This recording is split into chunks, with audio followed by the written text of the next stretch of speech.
Thank you to the Bay Area Council. Not only has your independent economic analysis been really helpful in showing to all of the doubters out there, and there are some, that this is an economic boon for the city of Oakland and frankly, the whole region. But you guys have been great cheerleaders all along for this project, and we will need you in the coming year. This project is not without opponents, and that is why it's so important that people become educated about what this project is and what it isn't.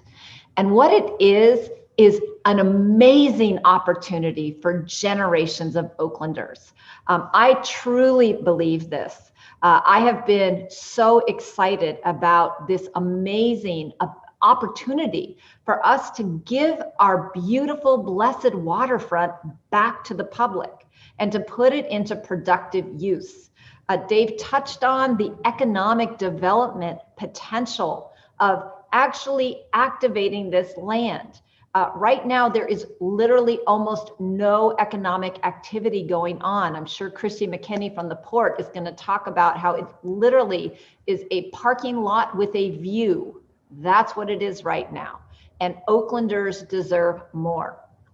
I am especially excited about the jobs. I'm sure Liz Ortega is going to talk about them. 25,000 union construction jobs, 7,100 full-time permanent jobs that are not in Oakland now, many of which are also going to be great union jobs. The public access, we know how important that is to Oaklanders.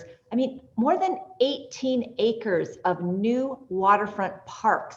That is an environmental blessing and an amenity, not just for us residents, but to attract visitors that will truly benefit generations to come.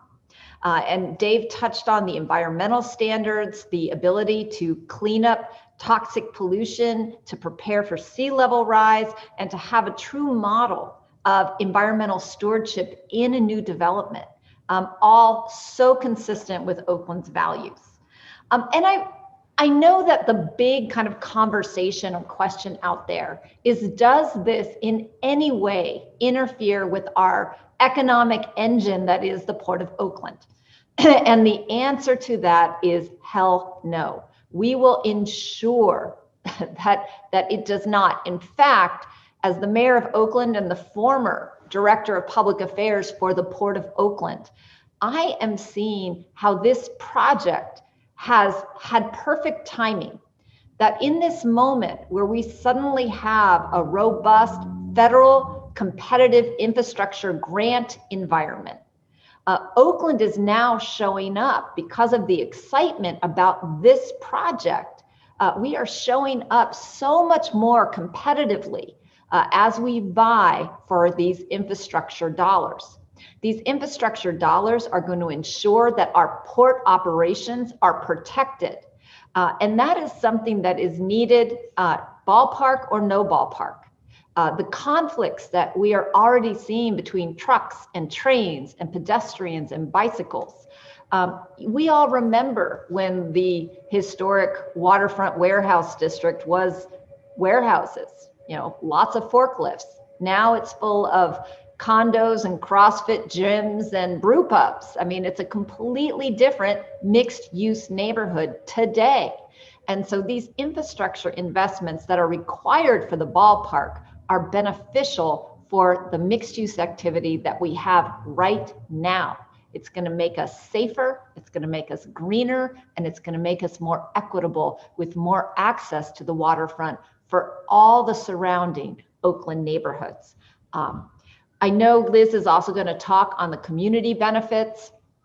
In addition to all these infrastructure improvements, safety, equity, and climate improvements, I am super excited about housing. I also sit on MTC and the Bay Area Housing Finance Authority. And we all know that housing is our #1 crisis here in the Bay Area. This project is going to produce 3,000 desperately needed units of housing. And the community benefits plan, as currently proposed by the City Council, will include more than 1,000 affordable units, some on the site itself, but most in the surrounding neighborhoods to ensure that this incredible development does not cause displacement in the surrounding neighborhoods. More than 1,000 affordable, protected units for struggling Oaklanders.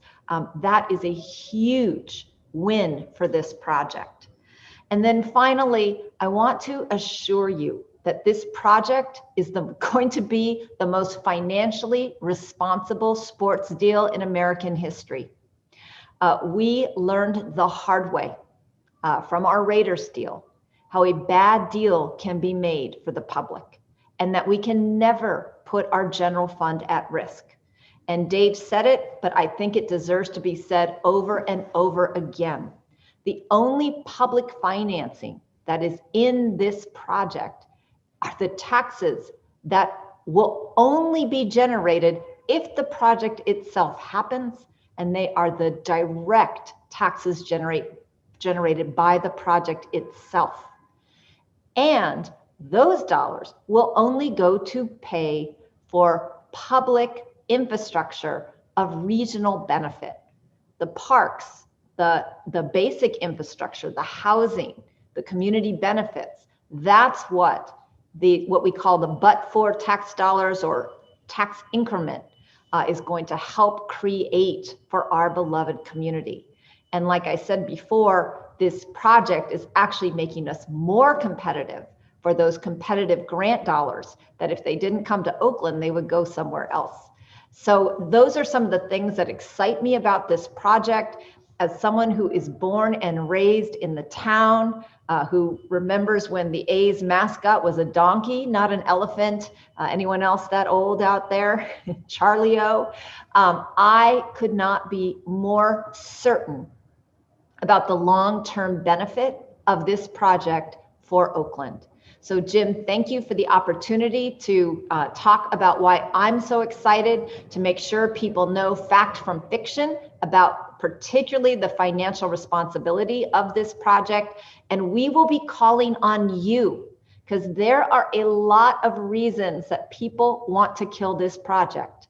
We need Oaklanders, we need people that love the Bay Area to stand up and talk about the benefits and defend this project and ensure that it happens. So thank you, Jim, and I'm excited to turn it over to the rest of the panel.